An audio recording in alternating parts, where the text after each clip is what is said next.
നമസ്കാരം. എല്ലാ പ്രിയപ്പെട്ട കൂട്ടുകാർക്കും ഭാസിസ് അക്കാഡമിയുടെ മറ്റൊരു വീഡിയോയിലേക്ക് ഹാർദമായ സ്വാഗതം. നമ്മളിന്നിവിടെ പഠിക്കുന്നത് കേരള പോലീസ് ആക്ട് 2011 ബന്ധപ്പെട്ടിട്ടുള്ള കുറച്ച് കാര്യങ്ങളാണ്. കഴിഞ്ഞ ദിവസങ്ങളിൽ പഠിച്ചു വന്ന അതേ മേഖലയിൽ നിന്ന് തന്നെയാണ് നമ്മൾ ഇന്നും പഠനം നടത്തുന്നത്. പഠിക്കുന്ന മേഖല section 39 Kerala police act. Civil police പരീക്ഷ എഴുതുന്ന പ്രിയപ്പെട്ട കൂട്ടുകാർക്ക് വേണ്ടിയിട്ടാണ് നമ്മൾ ഈ ഒരു ക്ലാസ് ചെയ്തുകൊണ്ടിരിക്കുന്നത്. അപ്പോൾ പറയുന്ന കാര്യങ്ങൾ കൃത്യമായിട്ടും വ്യക്തമായിട്ടും മനസ്സിലാക്കുവാൻ സാധിക്കുന്നുണ്ട് എന്ന് വിശ്വസിക്കുന്നു. അപ്പോൾ എന്താണ് സെക്ഷൻ 39 പ്രതിപാദിക്കുന്നത് എന്ന് നമുക്കൊന്ന് നോക്കാം. പറയുന്ന കാര്യം ഇത്ര മാത്രമേ ഉള്ളൂ. ഒന്നാമത്തെ എന്താണ്? Lawful directions of police to be compliant with എന്നാണ് പറയുന്നത്. അതായത് പോലീസ് ഉദ്യോഗസ്ഥൻ്റെ നിർദ്ദേശങ്ങൾ എല്ലാവരും സ്നേഹബുദ്ധിയ അനുസരിക്കേണ്ടതാണ് എന്നാണ് പറയുന്നത്. അതായത് ഒരു പ്രദേശത്തെ ക്രമസമാധാന പാലന ചുമതലയുള്ള വ്യക്തിയാണ് ഒരു പോലീസ് ഉദ്യോഗസ്ഥൻ. അവിടുത്തെ ക്രമസമാധാന പാലനം നിർവഹിക്കുന്നതിന് വേണ്ടിയിട്ട് ആ പോലീസ് ഉദ്യോഗസ്ഥൻ നൽകുന്ന നിർദ്ദേശങ്ങൾ എല്ലാവരും തന്നെ പാലിക്കേണ്ടതാണ് എന്ന് പ്രതിപാദിക്കുന്നതാണ് സെക്ഷൻ 39. ഇദ്ദേഹം പറയുന്ന കാര്യം എന്താണ്? പല കാര്യങ്ങളും അദ്ദേഹം നിർദ്ദേശങ്ങൾ നമുക്ക് നൽകും, അല്ല എന്തായിരിക്കാം? കുറ്റകൃത്യം ചെയ്യുവാൻ ഒരുങ്ങുന്നവർക്ക് മുന്നറിയിപ്പ് നൽകും. കാരണം അത് ചെയ്യാൻ പോകുന്നത് കുറ്റകൃത്യമാണ് എന്നറിയാൻ പാടില്ലാതെ ഒരു പ്രവൃത്തിയിലേക്ക് പോകുന്ന ധാരാളം ആൾക്കാർ കാണും. അപ്പോൾ അവർക്ക് നിർദ്ദേശം കൊടുക്കാം, നിങ്ങൾ ചെയ്യാൻ പോകുന്നത് നിയമപരമായിട്ട് തെറ്റാണ് എന്ന് ഒരു പോലീസ് ഉദ്യോഗസ്ഥന് നിർദ്ദേശം കൊടുത്ത് ആ പ്രക്രിയ അവസാനിപ്പിക്കുവാൻ സാധിക്കും. അതേപോലെ നിയമം അനുസരിക്കുന്ന രീതിയിൽ പെരുമാറുവാനായിട്ട് അവരോട് ആവശ്യപ്പെടാം. അതാണ് നിയമം പാലിക്കാൻ ആവശ്യപ്പെടാമെന്ന് പറയുന്നത്. പിന്നെയോ കുറ്റവാളികളെ നിയമാനുസൃതം അറസ്റ്റ് ചെയ്യുവാനും ആവശ്യപ്പെടാം, അല്ലെ? കുറ്റവാളികളെ നിയമാനുസൃതം അറസ്റ്റ് ചെയ്യുവാനും ഇവിടെ ആവശ്യപ്പെടാൻ സാധിക്കും. പിന്നെയോ കുറ്റകൃത്യത്തിന് ഉപയോഗിച്ച വസ്തു, അല്ലെ? കുറ്റകൃത്യത്തിന് ഉപയോഗിച്ച വസ്തു എന്ത് ചെയ്യാം?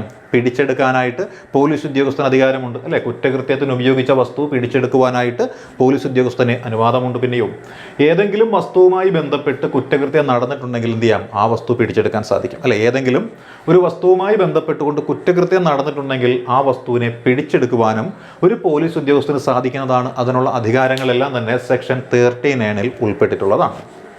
ഇനി നമുക്ക് സെക്ഷൻ 57 എന്താണെന്ന് നോക്കാം, അല്ലേ? സെക്ഷൻ 57 എന്താണ്? സെക്ഷൻ 57 പ്രതിപാദിക്കുന്നത് എന്താണ്? Police to attempt to locate missing persons എന്നാണ് പറയുന്നത്. അതായത് കാണാതായ ആളുകളെ കണ്ടെത്തുവാനായിട്ട് പോലീസിൻ്റെ ഭാഗത്തു നിന്നും പരിശ്രമം ഉണ്ടാവണം, അല്ലെങ്കിൽ പോലീസ് ശ്രമിക്കേണ്ടതാണ് എന്ന് പ്രതിപാദിക്കുന്നതാണ് സെക്ഷൻ 57 എന്ന് പറയുന്നത്. സെക്ഷൻ 57 എത്രമാത്രമേ ഉള്ളൂ? കാണാതായ ആളുകളെ കണ്ടെത്താനായിട്ട് എന്ത് ചെയ്യുക? ശ്രമിക്കുക. അതായത് അപകടത്തിൽപ്പെട്ട ആൾക്കാരായിരിക്കാം, അതല്ലെങ്കിൽ ഏതെങ്കിലും കുറ്റകൃത്യത്തിന് ഇരയായതായിരിക്കാം, തട്ടിക്കൊണ്ടു പോകപ്പെട്ട ആൾക്കാരായിരിക്കാം. എങ്ങനെയുള്ള വ്യക്തിയാണെന്നുണ്ടെങ്കിലും ഒരാളെ കാണാതെയായി കഴിഞ്ഞാൽ അത് മിസ്സിംഗ് പേഴ്സണായിട്ട് കണക്കാക്കിക്കൊണ്ട് ആ വ്യക്തിയെ കണ്ടെത്തുന്നതിനുള്ള സത്വര നടപടികൾ പോലീസിൻ്റെ ഭാഗത്തു നിന്നും ഉണ്ടാവണമെന്ന് പ്രതിപാദിക്കുന്ന സെക്ഷനാണ് സെക്ഷൻ 57 എന്ന് പറയുന്നത്. അപ്പോൾ അതുമായി ബന്ധപ്പെട്ടുകൊണ്ട്, മിസ്സിംഗ് പേഴ്സണെ കണ്ടെത്തുന്നതുമായി ബന്ധപ്പെട്ടുകൊണ്ട് ഏതൊരു സാക്ഷിയെയും ചോദ്യം ചെയ്യുവാനായിട്ട് പോലീസിന് അധികാരമുണ്ട്.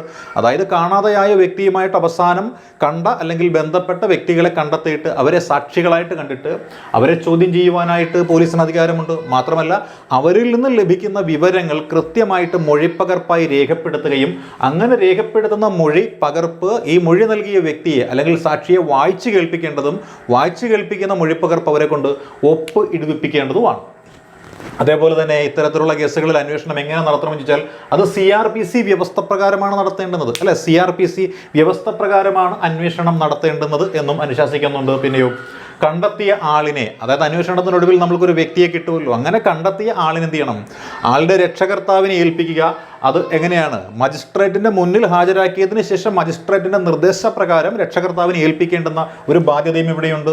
ഇനി സ്ത്രീകളെയോ കുട്ടികളെയോ ആണ് ഇത്തരത്തിൽ കാണാതെയാവുന്നതെന്നുണ്ടെങ്കിൽ അവരുടെ സ്വകാര്യതയും അവരുടെ താല്പര്യവും സംരക്ഷിക്കുവാനായിട്ട് ഈ മജിസ്ട്രേറ്റ് ബാധ്യസ്ഥനുമാണ്. അതേപോലെ തന്നെ അന്വേഷണ ഉദ്യോഗസ്ഥന്മാരും ബാധ്യസ്ഥനാണ് എന്നുള്ളതാണ് സെക്ഷൻ 57 പ്രതിപാദിക്കുന്ന കാര്യം എന്ന് പറയുന്നത്. ഇനി നമുക്ക് സെക്ഷൻ 64 നോക്കാം. എന്താണ് സെക്ഷൻ 64? സെക്ഷൻ 64 പ്രതിപാദിക്കുന്ന കാര്യം എന്താണ്? സെക്ഷൻ 64 പറയുന്നത് കമ്മ്യൂണിറ്റി പോലീസിങ്ങിനെ കുറിച്ചാണ് പറയുന്നത്. എന്താണ് കമ്മ്യൂണിറ്റി പോലീസിങ്? അതാണ് ഇവിടെ മനസ്സിലാക്കേണ്ടത്, അല്ലെ? കമ്മ്യൂണിറ്റി പോലീസിങ് എന്ന് വെച്ചാൽ എന്താണ്? ഒരു സമൂഹം, ആ സമൂഹം പോലീസിൻ്റെ ചുമതലകൾ നിർവഹിക്കുന്നതിന് വേണ്ടിയിട്ട് പോലീസിനെ സഹായിക്കുവാനായിട്ട് വരിക, പോലീസിൻ്റെ സഹായികളായിട്ട് മാറ്റപ്പെടുന്ന പ്രക്രിയയാണ് കമ്മ്യൂണിറ്റി പോലീസിങ് എന്ന് പറയുന്നത്. ഇതിനു വേണ്ടിയിട്ട് ഓരോ പോലീസ് സ്റ്റേഷന് വേണ്ടിയിട്ടും കമ്മ്യൂണിറ്റി സമ്പർക്ക സമിതി എന്ന് പറഞ്ഞൊരു സമിതികൾ രൂപീകരിക്കണം എന്നാണ് പറയുന്നത്.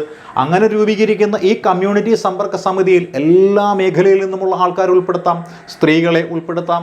അതേപോലെ തന്നെ വിവിധ തൊഴിൽ മേഖലകളിൽ പണിയെടുക്കുന്ന ആൾക്കാരെ ഉൾപ്പെടുത്താം, വിവിധ ജാതി വിഭാഗങ്ങളിൽ ഉൾപ്പെടുന്ന ആൾക്കാരെ ഉൾപ്പെടുത്താം. അങ്ങനെ എല്ലാ മേഖലയിൽ നിന്നുമുള്ള ആളുകളുടെ പങ്കാളിത്തം വേണം ഈ ഒരു കമ്മ്യൂണിറ്റി സമ്പർക്ക പോലീസിംഗ് അല്ലെങ്കിൽ അതിൻ്റെ ഒരു രൂപീകരണത്തിൽ എന്നാണ് അനുശാസിക്കുന്നത്.